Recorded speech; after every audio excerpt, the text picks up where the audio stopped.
Olá, tudo bem?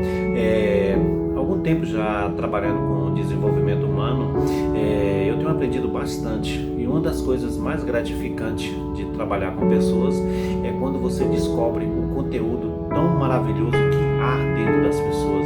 O quanto isso é gratificante para você que está envolvido com isso. Trabalhar com pessoas começa por uma coisa muito importante. Você tem que gostar dela, gostar do que você faz, gostar do que você está aprendendo. Então isso começa a mudar a sua vida, começa a mudar a expectativa de tudo que você faz. E você sabia que trabalhar com pessoas te traz uma sensação de prazer? E você sabia que, independente de qualquer coisa, as pessoas vão estar sempre próximas de você? Você sabia também que pode criar as melhores máquinas do mundo, criar o maior desenvolvimento do mundo? Vai ter que ter uma pessoa sempre para desenvolver aquilo, para operar aquilo. E você sabia que